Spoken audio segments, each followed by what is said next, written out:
Brand that I like to use is called Hello, welcome back to Jodela's Kitchen, and if you're new, welcome. Today I'm going to do something different. A lot of my friends have asked me to tell them some of the brands that I use and some that I will recommend. So today I wanted to do the video about that. As you can see in the title, I'm going to be stating 5 kitchen tools that you need when you want to cook or if you want to cook, and also recommend some of the brands that I think are good. So let's get started. The first kitchen tool that I believe you need are saucepans and pans. So these are the saucepans and these are the pans, and they come in different shape and sizes. So this is the medium saucepan, and this is the largest one, and this also is the medium pan, and this is the smallest one. I believe this is the cutest thing ever. And I like to use this one for fried egg, and that's good for breakfast or in a salad. You can use it whenever you want. And these, you are going to see me using it for some recipes that I'm going to link in my description. So this, I use it for like to cook some meat or do some breakfast recipes. And this one is good if you're trying to cook a lot of things. And this, just like for something small, this is the one that I like to use for rice because I don't really like a lot of rice, so this is the one that I use. So the brand that I like to use is called Tefal, and most usually it has this T on it. I really like it because it's a non-stick.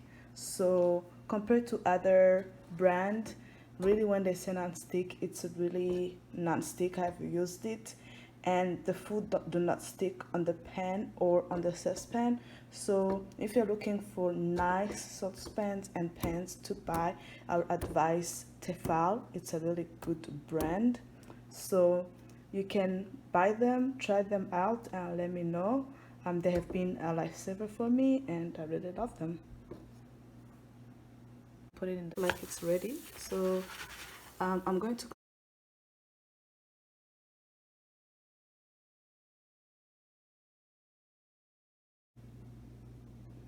The second kitchen tool that I believe you need is a cutting board. I mean, you do need to cut your fruits, your veggies, your meat. So I would rather recommend you to buy a cutting board. I really like, for me, I prefer the wood for no particular reason. I just like the color and how it looks. So you can buy whichever you want. There are a lot of different styles and colors, so you can buy whichever you want. But if you're like me, you can buy the wood one. And now the third one that I believe you need are knives. Of course, when you're using the board, you are going to need to use the knife to cut different things. You have to be careful about the knife that you buy. Don't buy those big ones because you don't want to cut yourself. So go with the small ones that are sharp. And for me, I do use Farberware, and that's the brand. So that's the ones that I use. So these I feel like are sharp enough. You don't need to cut something twice because some knives you cut something and then it doesn't go through and you have to cut it another time. So I would really recommend these good ones. And like this one is also a favorite. It's a non Farberware, but I believe it's a really nice one. I don't know why I like it, but I feel like it cut nice and it looks cute. So yeah. And the fourth one that I believe you need are these big spoons. Each one of them have a particular use for it and a particular name, but these are used to turn, if maybe you're making crepe, like some of them will be used to turn the crepe, and like for this one it's used when you're trying to serve like soup, and this maybe if you're cooking like beans, rice, and different other recipes.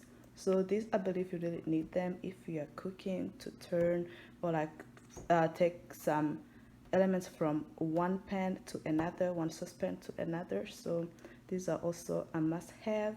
There are also different kind. There's these ones in plastic and these ones in bamboo.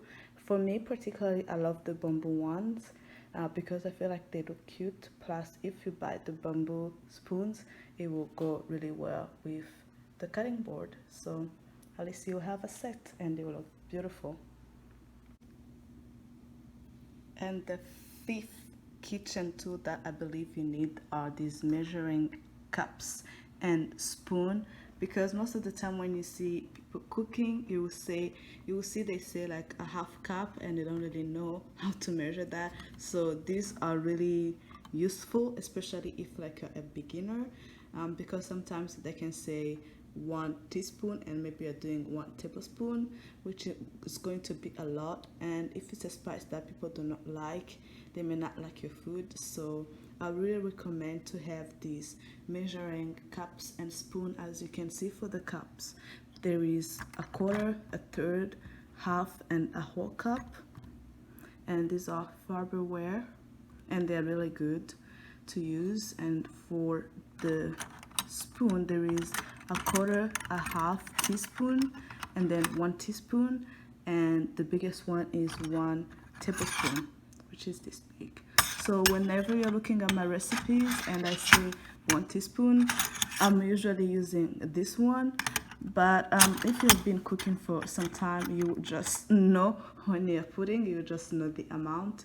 But for me, I do believe that it's good to use that, so you don't add more or less of the seasonings that you want to use.